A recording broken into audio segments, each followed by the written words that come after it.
If only the king knew that I'm not delicate. Like genuinely, truly, if this man knew that 4 days before I ended up in this silk-draped hellhole, I was standing in a rain-slicked alleyway in South Chicago staring down 3 debt collectors who thought they could lay a hand on my junior accountant. If he knew I once broke a mahogany boardroom table with a single fist because a VP tried to talk over my female colleague. If he knew that my reputation at the firm wasn't built on spreadsheets, but on the fact that I'm the only man alive who can make a CEO apologize for his own existence, he wouldn't be looking at me like a prize to be won. He'd be looking at me like a threat to his crown. My name is Davin. I'm 31. Back home, I was a senior director with a black belt in corporate warfare and a zero-tolerance policy on bullies. I died because I don't know how to look away when someone is being stepped on. I took a blade meant for a terrified intern because my last thought on Earth was no, not on my watch. Then the world shifted, and I woke up as Rian, the palace's most pathetic joke. A boy sold by his own parents for a chest of gold. A boy everyone thinks they can break. They're about to find out that Rian is dead, and the new owner of this body doesn't take orders from anyone. The first thing I noticed was the ceiling. Gold leaf, hand-painted clowns, the kind of excess that exists purely to remind you someone else paid for it. The second thing I noticed was my own hands.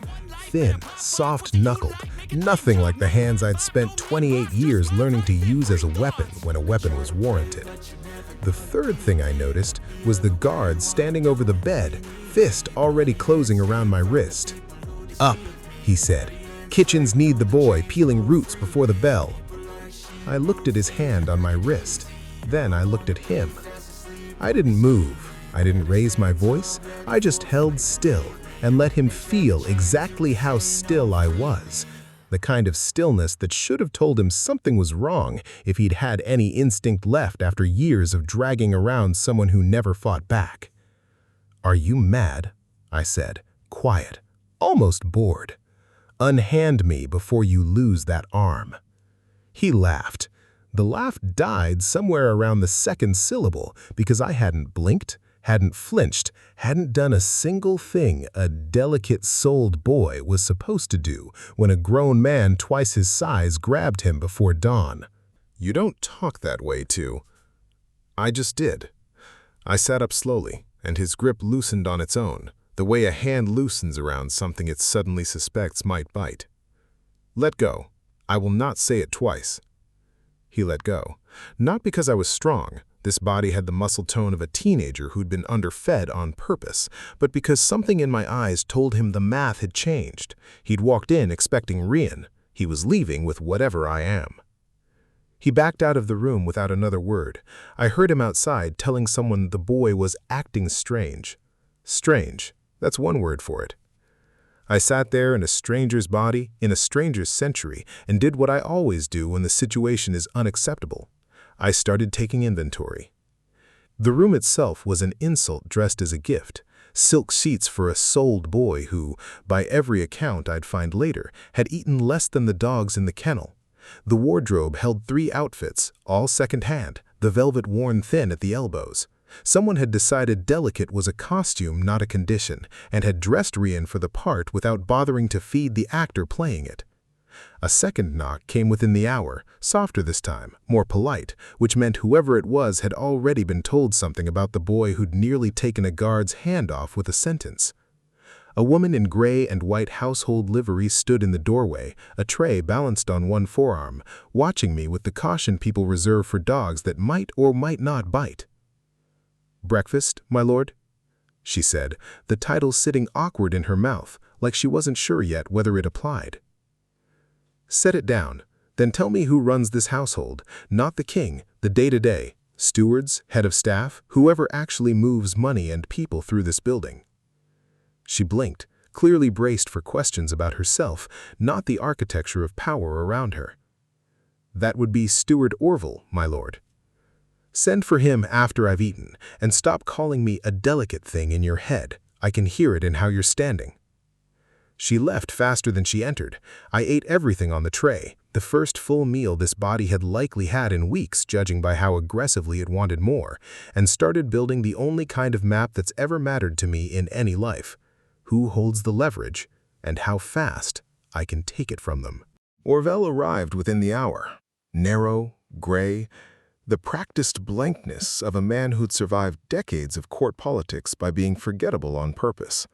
He bowed exactly as much as protocol required and not a fraction more. "You wish to see me, young master?" "I wish to understand what I'm standing in. Walk me through it. Who answers to whom? Where the money comes from? Where it goes? Don't waste my time pretending a household this size runs on goodwill." Something flickered behind his eyes, surprise carefully suppressed. It had clearly been a while since anyone in this house had asked him a real question instead of a polite one.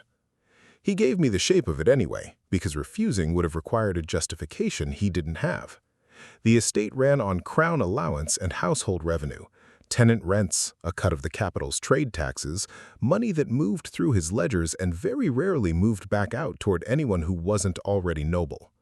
Staff were paid in food, lodging, and the occasional coin, which meant their real loyalty belonged to whoever controlled those three things, not to any name on a crest.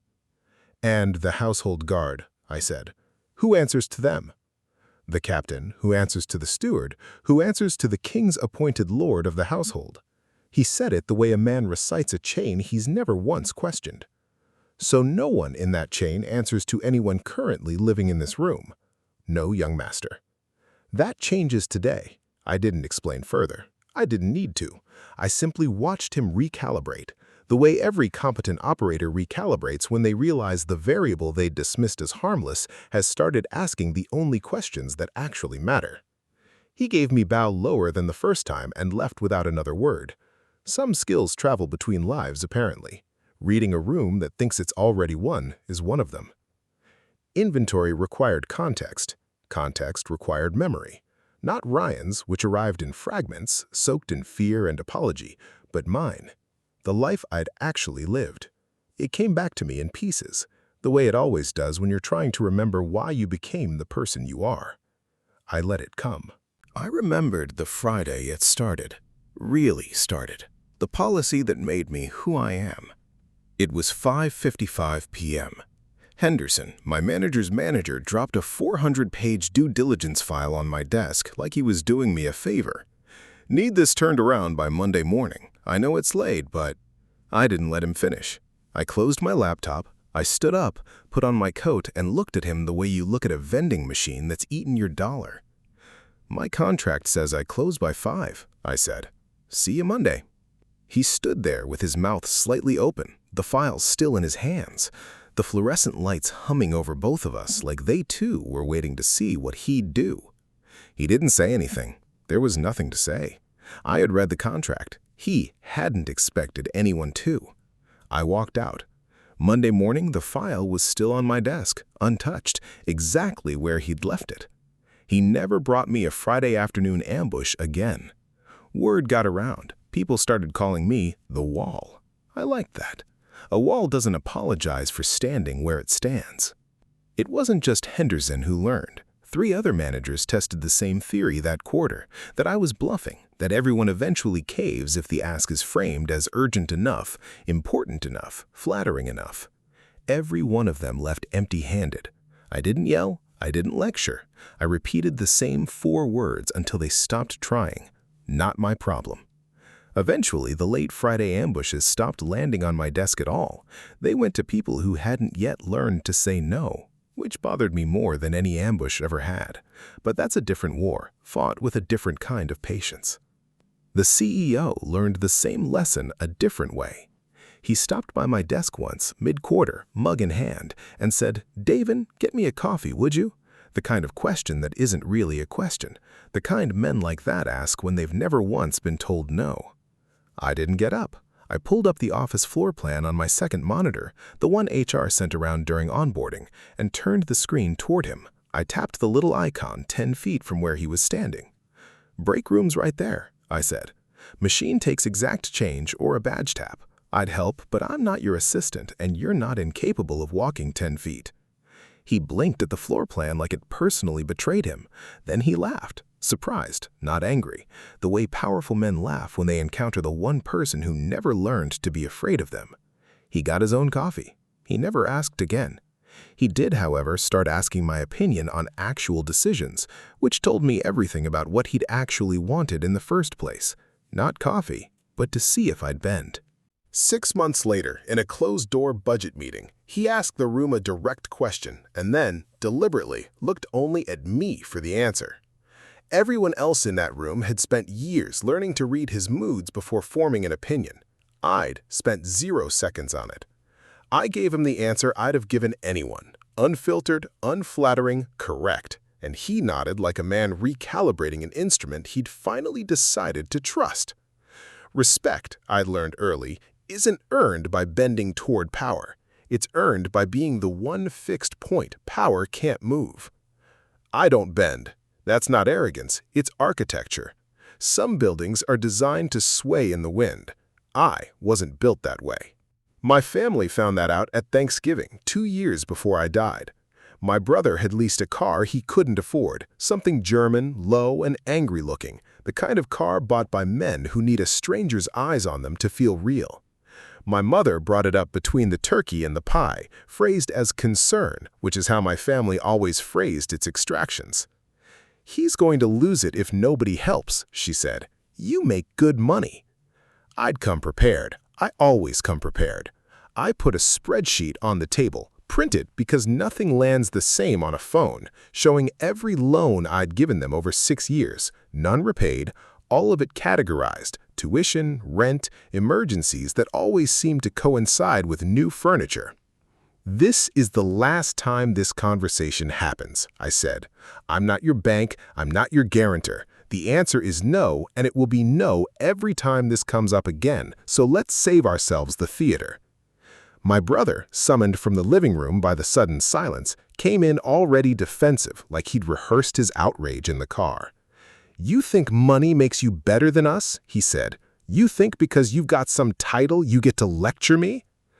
"I think," I said, not raising my voice, because raising my voice has never once made a point land harder, "that you've leased a car you can't afford to impress people who won't think about you the second you're out of view, and you've decided that's somehow my emergency to solve. It isn't. It never will be again." My father, who'd said nothing through any of it, finally muttered, "Family's supposed to help family." I looked at him long enough that he stopped pretending to eat. "Family doesn't keep a tab," I said. "You've kept one on me since I was 22. I'm closing the account." My brother called me cold. My mother called me ungrateful. I drove home that night with the radio off, and I didn't lose a minute of sleep. Because peace, real peace, only exists on the other side of a few unbearable dinners. They offered me the VP track 6 months before the end. 80-hour weeks, a title that would look good on a wall, and a salary bump engineered to make refusal feel insane. I sat across from the same Henderson who'd once tried to bury me in due diligence and told him no. "You understand what you're turning down," he said, like I'd misheard the number. "I understand exactly what I'm turning down. My weekends, my evenings, the version of me that isn't furious by Wednesday. I'm not for sale. Find someone who is." Henderson tried one more angle, the way they always do. "This is the kind of opportunity people kill for." "Then find one of them," I said. "I'm not interested in a job that requires me to disappear from my own life to afford the privilege of a better title on a card nobody but other executives will ever read." I never regretted it, not once. Status is a leash with better lighting. I'd rather be unimpressive and free than important and owned. The last night, the only thing that mattered wasn't a contract or a spreadsheet or a title I'd refused. It was an intern. I'd worked late that night, old habits, even after everything, and was halfway to my car when I heard her voice pitched high and thin, the particular register fear puts in a person's throat. 3 levels up, under a flickering light, a man twice her size had her backed against a concrete pillar, one hand braced beside her head, close enough that she had nowhere left to lean. I didn't run. Running announces itself, and I wanted his attention on me, not on her by the time I arrived. "Hey," I said. Easy, almost conversational, the way you'd get a dog's attention before it bit something. "Wrong target. I'm right here." He turned. That's all I wanted. His attention moved, hers freed. Priya, 22, terrified, slid sideways along the pillar and didn't stop moving until there was a car between her and both of us. "This isn't your business," he said, the words slurred at the edges, 3 drinks past reasonable. He was the client we'd fired that morning, a man with a grudge he'd been carrying around the building all evening, looking for somewhere to set it down. "Made it my business the second you put your hand on that wall instead of walking away," I said. "Go home, sleep it off. Tomorrow this is a story about a bad night, not the rest of your life." He didn't go home. He came at me instead, and I put myself exactly where I'd always put myself, between the danger and the person who hadn't asked for any of it. The knife wasn't meant for me. I made sure of that. My last thought wasn't fear. It was the same 4 words it had always been. Every time someone smaller than me needed a wall between them and the world. No, not on my watch. Then there was nothing. And then there was gold leaf on a ceiling, and a guard's hand on my wrist, and a boy's name that didn't fit me at all. Memory settled. Inventory complete. Now, assets. This body was a problem before it was anything else. Thin wrists, a frame that had clearly gone hungry on purpose, the kind of frailty that invites exactly the treatment I'd already had a guard try on me before sunrise. I'd spent a former life in a body that announced itself the moment it entered a room, shoulders that didn't need to be flexed to be noticed, a presence people instinctively organized themselves around. This one announced nothing. People looked at it and saw something to be moved, fed when convenient, sold when not. That gap, between what this body looked like it could do and what I actually intended to do with it, was the only advantage I had, and I intended to spend it before anyone figured out how large it actually was. Rian's room had one locked chest under the floorboard. I knew it the way you know your own pocket, some instinct of the body bleeding into the mind that now drove it. Inside, gold. Not decorative gold, real heavy transactional gold. The exact sum I'd learn later, that his parents had been paid to hand him over to the palace like livestock. They'd left him the receipt of his own sale hidden under his own floor, as if some small mercy or some larger cruelty had made them keep it close. I didn't know which. I didn't care. An asset is an asset regardless of its origin story. I had it counted by midday. Counted myself, sitting cross-legged on the floor with the chest open, while 2 maids hovered in the doorway whispering about the boy who'd locked himself in and refused breakfast. Enough gold to hire a small standing guard. Enough to make my position in this place a question of leverage rather than mercy. I sent for the captain of the household guard that afternoon. Not the king's men, the household's men, paid by the estate, loyal to whoever signs the ledger, which made them, as of that morning, a resource waiting to be reassigned. He was older than Orville, built like a man who'd spent 30 years assuming his size would end most conversations before they started. It didn't end this one. "I want 6 men," I told him, "sworn to me, paid by me, answering to no one inside these walls but me." He looked at me like I'd asked him to recite poetry in a language he didn't speak. "The boy doesn't have standing to make that request."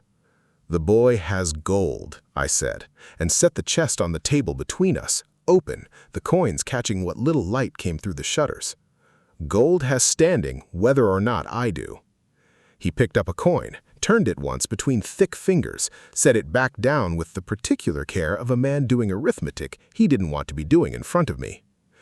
6 men is a lot of coin for a boy who isn't yet noble. 6 men is a lot of coin for a household that's currently letting itself be embarrassed by a duke at every dinner, I said. I'm not asking you to choose a side in a war. I'm offering competent men steady pay and a master who won't waste their time on theater. You'll find me a great deal less trouble than the politics you're already navigating. He didn't answer right away.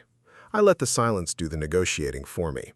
I've sat across enough tables to know that the person who fills the silence first is usually the one who loses it. I don't need devotion, I said, finally. I need men who understand the difference between a job and a calling, and who can keep their mouths shut about whose coin pays them. That's worth more to me than loyalty I'd have to earn over the years I don't intend to spend here. He took the gold. Men like him always do, eventually, once the math is clear enough. Within 2 days, 6 guards in plain gray stood outside my door, answering only to me, and the household had quietly, wordlessly stopped sending anyone to drag me to the kitchens. That's the thing nobody in this gilded little kingdom understood yet. I hadn't asked for power. I'd simply declined to be powerless, the way I'd declined every single time someone tried to spend me without my consent in this life or the last. My parents arrived on the 5th day, which told me everything about how fast word travels when there's coin involved. I received them in the receiving room I'd already claimed as mine, not because anyone had assigned it to me, but because I'd had my new guards stand at its door until the household stopped arguing about whose room it had been before. My mother walked in first, already performing grief she didn't feel, my father 2 steps behind with a particular shuffle of a man who spent his whole life letting someone else go into rooms he was afraid of. "My son," my mother started, reaching for me. "We've missed you so terribly, and the harvest has been—" "Don't," I said. One word. She stopped like she'd hit glass. "We only need a little more just until—" "You sold me," I said, the way you'd state a fact about the weather. Flat, unbothered, devastating precisely because it carried no heat. "It wasn't like that," my mother said, voice climbing toward the performance she'd clearly rehearsed on the ride over. "We had no choice. The harvest failed. Your father's leg—" "You had a choice," I said. "You made it. I'm not interested in the version of this story where you're the victim of a decision you signed your own name to. I've read worse excuses on expense reports." My father found his voice for the first time. "We're your parents. You owe us." "I owe you nothing." I let the silence stretch a half-second longer than was comfortable, long enough for them both to understand I wasn't performing this either. "I'll say this once, and then I'll have you escorted out by men whose loyalty I purchased with the money you took for me. Get out, before I have you arrested for trespassing. This is not your house. I am not your son. I am a debt you already collected on."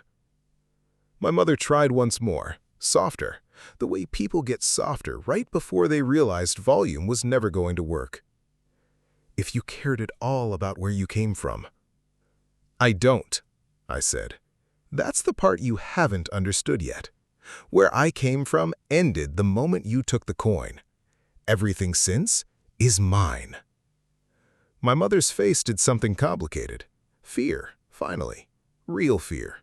The kind that should have arrived 4 days before she handed her child to strangers for coin. My father didn't argue. He'd never been built to argue with anything that pushed back. I had the guards walk them to the gate. I didn't watch them go. There was nothing left to watch. I'd closed accounts with worse people for smaller reasons. The week before the gala settled into a rhythm I'd built rather than inherited.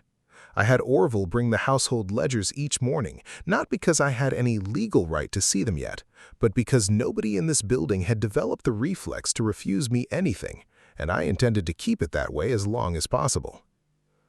The numbers told their own story, the way numbers always do once you stop letting people narrate them for you.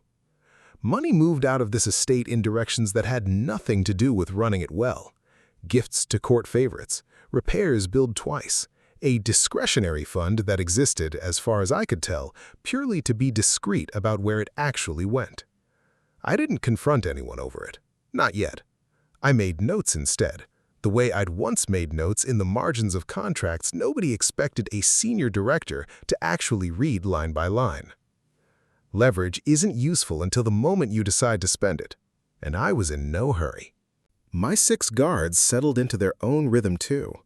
One of them, a quiet man named Tobian, asked me on the 3rd day why I'd chosen him specifically. He hadn't been the strongest of the men the captain had offered. "Because you watched the room instead of watching me when I made the offer," I told him. "I don't need men loyal to my coin. I need men who notice things before I have to ask them to." He didn't say much after that, but he started standing closer to the doors that mattered and farther from the ones that didn't, which told me I'd read him correctly. By the time the gala invitation arrived, Gilt-edged and absurdly formal for an event that was essentially an inspection, I already knew more about this household's finances than the steward who'd run it for a decade. That's not arrogance. It's simply what happens when you're the only person in a room willing to ask the boring questions nobody else bothered with. The gala was the king's idea, a formal presentation, the household informed me, of the newest addition to the royal household, which was a polite way of saying I was to be paraded in front of every noble family in the capital so they could decide how much I was worth in marriage prospects, alliances, or gossip. I went because refusing outright, on day 6, would have cost more than it earned. I went in clothes I'd had remade by a tailor I personally hired and paid from my own chest. Nothing the palace had given me, nothing borrowed, nothing owed. I wanted that distinction visible from across the room, and judging by the way conversation slowed when I walked in, it was. The king greeted me first, briefly, the kind of greeting designed for an audience rather than a conversation.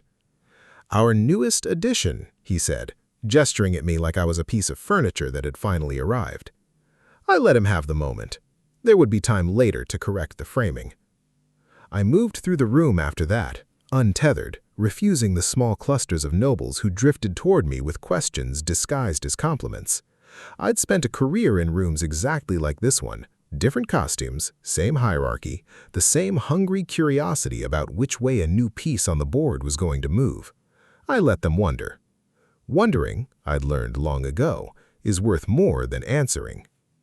I heard my name, Rian's name, pass between two women near the punch table, half whispered, half performed for whoever might be listening. "Sold for gold, can you imagine?" one of them said, not quite quietly enough. I didn't turn. Some insults aren't worth the calories it takes to acknowledge them. The interesting ones would announce themselves directly, and they did soon enough. I felt him before I saw him. The particular shift in a room when a man used to being feared decides to perform that fear for an audience. Duke Halloran crossed the floor with the unhurried swagger of someone who'd never once lost a confrontation in this building, trailed by 2 or 3 lesser nobles who clearly existed to laugh at whatever he said next, whether or not it was funny. Duke Halloran found me by the wine table within 20 minutes. He had the look of a man who'd been mocking weaker people his whole life and had simply never been corrected for it. Soft around the middle, sharp around the mouth, the kind of cruelty that mistakes itself for wit. "So, this is the boy his own family sold for coin," he said, loud enough for the cluster of nobles near him to hear, loud enough that it was clearly meant as theater. "Tell me, does it still smell like the market they bought you from?" The room didn't go silent immediately. It went silent the way a held breath goes silent. Gradual, then total, as people realized something was about to happen and didn't want to miss it. I took my time looking at him. Not rushed, not offended. The way you look at something you're deciding whether to bother stepping over. "You have the breath of a man whose guts are rotting from the inside. Step back 3 paces before I make your lack of hygiene a state emergency." Someone's wine glass hit the floor, not dropped in fear exactly, more like a hand simply forgot it was holding anything. The small orchestra in the corner stumbled half a beat and didn't fully recover for several bars. 2 guards near the door shifted their grip on their sword hilts, an instinct with no actual target, just the body's response to a temperature drop in the room. Halloran's face went through several colors before settling on a blotchy red. "You dare?" "I just did," I said. The same 2 words I'd given the guard on my first morning. They worked just as well on a duke. Twice now men have started a sentence with "you dare" in front of me and discovered they didn't have the constitution to finish it. I'd suggest you not make it 3. Walk away. I won't ask twice. He walked away. Not gracefully, a stumbling, face-saving retreat dressed up as boredom, but a retreat all the same. The cluster of nobles who'd gathered to watch him humiliate me, almost without thinking, reorganized themselves into a slightly wider circle around me instead. Closer. Curious. The way a crowd gathers around something it's decided might be dangerous, and therefore interesting. A woman detached herself from that circle before it had fully settled. Lady Vessa, I'd learn later, a baroness with the kind of smile that had clearly opened doors for her for years. She approached with the easy confidence of someone who assumed Halloran's humiliation had simply cleared a path for her own approach. "Beautifully done," she said, eyes bright with something closer to appetite than admiration. "I do so love a man who isn't afraid to bite. Tell me, do you dance as sharply as you speak?" "No," I said, and didn't elaborate, didn't soften it with the kind of charm she'd clearly come equipped to receive. Her smile faltered, recalibrated, tried again. "Surely one dance wouldn't—" "I said no," I said. "I don't repeat myself a third time tonight for anyone. You'll find someone else to perform for." She didn't drop a glass. She didn't need to. The flush that crawled up her neck did the work for her, and she retreated into the crowd with considerably less grace than she'd arrived with. Word of that exchange would travel exactly as fast as the first one had, which was the entire point. I hadn't humiliated a duke and a baroness in one evening by accident. I'd done it because a single lesson taught once gets forgotten. The same lesson taught twice in an hour becomes a rule everyone in the room agrees not to test again. I didn't acknowledge any of them. I picked up a fresh glass of wine from the table, the one that Halloran had been standing beside, and drank it like nothing in the last 90 seconds had cost me anything at all, because it hadn't. The prince found me an hour later, on the terrace, where I'd gone specifically to be alone and had therefore been alone for exactly 4 minutes. He was younger than I expected, golden in the way these stories always describe their princes, with the particular confidence of a man who has never once been told no and has built an entire personality around that absence. He came up beside me at the railing without asking, the way men like that always do, treating proximity as a right rather than a request. "They tell me you're the one who put Halloran in his place," he said, smiling like we already had a rapport. "Refreshing, having someone in this palace with a spine." "Good for you," I said, not looking at him. "Most people in there are terrified of you now, you know," he went on, undeterred, the kind of man who mistakes a closed door for a door that simply hasn't been pushed hard enough. "I'm not. I find it interesting. You're not like the others my father parades through here." "I'm not here to be interesting to you," I said. "I'm here because leaving early on the night I'm being presented like livestock would have given your court something to talk about that I'd rather they not have." He laughed, mistaking my flatness for modesty. "You know, my father has plans for you, marriage prospects, court placement, but I think you and I should discuss things privately first. Get to know each other before anyone else gets a claim on your time."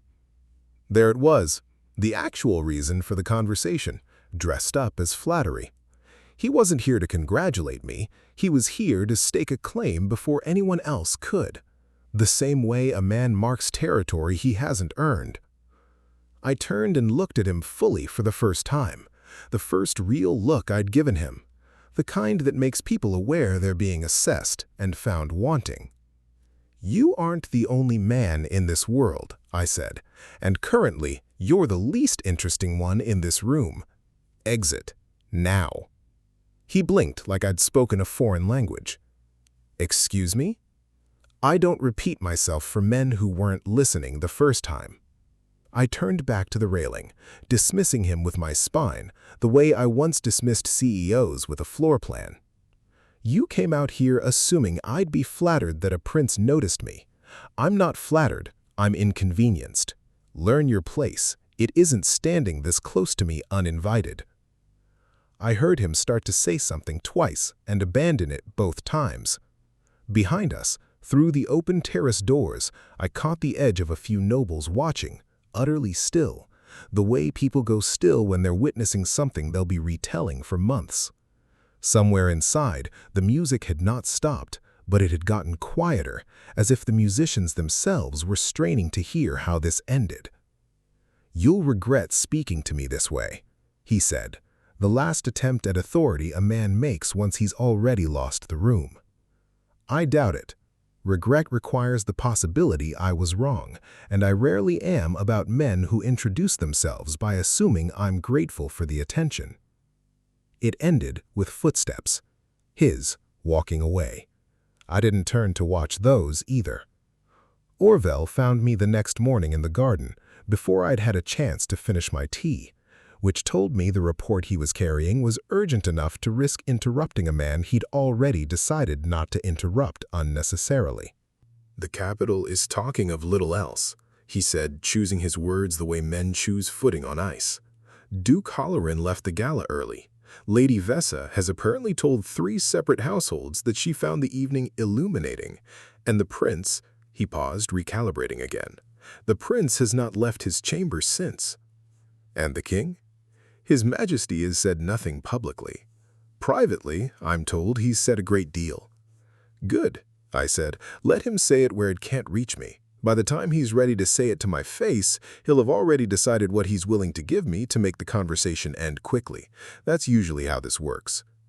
Orville looked at me for a moment with something that wasn't quite a smile, but lived in the same neighborhood. "You speak of the king the way merchants speak of weather, young master. Something to be planned around, not feared." "That's the only sensible way to speak of anything with that much power and that little practice using it against someone who refuses to flinch," I said. "Thank you for the report. You may go." He went. I finished my tea slowly, unhurried, the way you finish anything when you already know how the next conversation is going to end. The king summoned me 3 days after the gala, which meant the gala had done exactly what I needed it to do: establish, loudly and publicly, that I was not a piece to be moved on anyone else's board. He received me in a study, not the throne room, a small concession, I noted, the kind powerful men make when they've already decided they don't want a fight they might lose in front of witnesses. He was older than the prince, harder around the eyes, a man who had clearly built his reign on being unbothered by other people's discomfort. I suspected I was the first thing in years that had genuinely bothered him. "You've caused quite the stir," he said, not quite a question. "I've existed without apologizing for it. If that constitutes a stir, your court has been asleep for a long time." He studied me, the way you study a ledger that doesn't balance the way you expected. "I'm told you wish for a residence of your own, separate from the main palace." "I do." "That's not how this works. Boys in your position live within the household, under its protection until—" "Boys in my position," I said, "don't usually hire their own guard with their own gold within a week of arrival. I'd suggest you recalibrate what position you think I'm actually in." I let that sit a moment before continuing, my voice never rising, never needing to. "I want a residence, fully staffed, fully provisioned, decorated to my specifications, not the household's. I'll pay for none of it myself, since the household profited considerably from acquiring me in the first place, and I consider that a fair exchange for the discretion I've shown so far." A thin man near the window, the king's chamberlain, I'd learned, a permanent fixture at the edge of every important conversation in this palace, cleared his throat with the particular self-importance of a man who's never once been the one making the actual decisions. "Your Majesty, surely we needn't entertain demands from a boy who—" "I wasn't speaking to you," I said, without turning my head, fixing him instead with the look I'd already started noticing servants flinch from in doorways. "What gives you the effrontery to breathe my air while I'm mid-sentence? I'd suggest you decide whether you're here to advise the king or to be background noise in a conversation that doesn't include you. Either is acceptable. Only one of them keeps you in this room." The chamberlain's mouth opened, then closed. The king, I noticed, didn't come to his defense, a small thing, but a telling one. He was already doing the same math I was, which voices in this room actually mattered and which were simply furniture that had learned to talk. "Discretion," he almost laughed. "You called a duke's breath a state emergency in front of 40 witnesses?"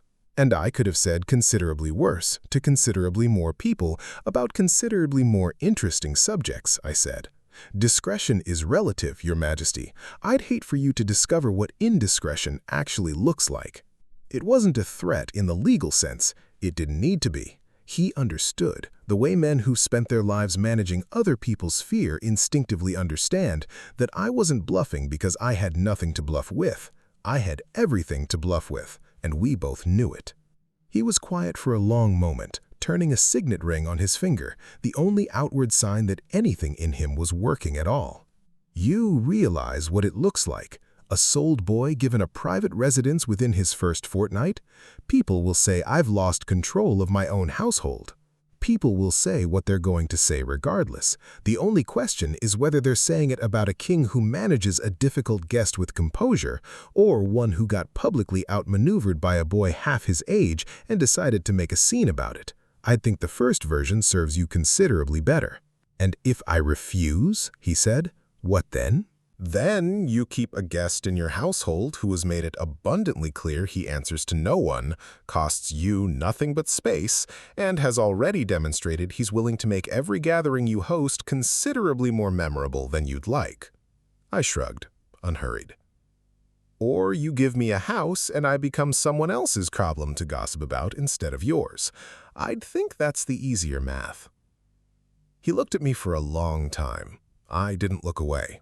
I've stared down CEOs over budget lines worth more than his entire treasury, men with infinitely more power to ruin my life than this king had, and none of them had ever once made me blink first. He wasn't going to be the exception. Servants had already started calling it the scary stare behind closed doors, I'd later learn, the look I gave a problem right before I solved it, the one that made grown men recheck their own math. The king, I could tell, had just gotten his first full dose of it and didn't much care for the results. "Fine," he said finally, the word coming out like it cost him something physical to produce. "You'll have your house, decorated however you like, staffed however you like. I'll also want final say on who's assigned to it. I've had enough of strangers deciding what I need before asking me." "That can be arranged." A pause. Something almost like curiosity crossing his face. "You're an unusual creature, whatever you are." Rian's parents sold their son for a chest of coin. I wouldn't put much faith in their character assessments. "Thank you," I said, and meant it exactly as much as the words required, no more, no less. "You've made a sensible decision. I won't forget that." He didn't answer. I didn't wait for one. I left the study the same way I'd entered it, unhurried, unbothered, already 3 steps ahead of whatever he might say next. Word of the king's decision reached the household before I did.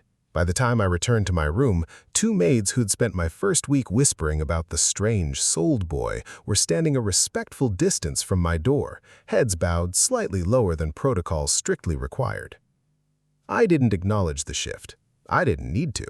The math had already done the talking for me the same way it always does once people realize which way the leverage in a room has actually moved.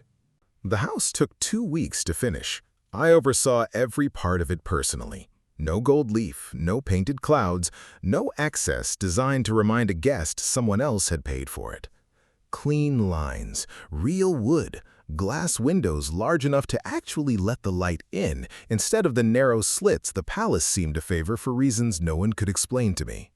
I had the household carpenters build a proper writing desk instead of the ornamental table they tried to give me first, and I sent back every portrait the decorators proposed. I had no interest in staring at a stranger's ancestors over breakfast for the rest of my life. A garden out back I had redesigned 3 times until it stopped looking like a noble's performance of nature and started looking like an actual place a person could sit and be quiet in. Orville came by once, in the 2nd week, ostensibly to confirm a delivery of furniture, actually to see for himself whether the rumors were true. He found me redirecting 2 workmen away from a marble fountain the household had tried to install without asking, and left without saying much beyond a small, almost involuntary nod, the kind men like him give when they've decided privately which side of a coming shift they intend to be standing on. The prince sent a letter once, early on, phrased as an apology that wasn't quite an apology. I read it once and didn't answer it. Some doors don't need to be slammed twice. I sat there now, in the late afternoon light, a cup of tea cooling in front of me on a low stone table I'd chosen myself.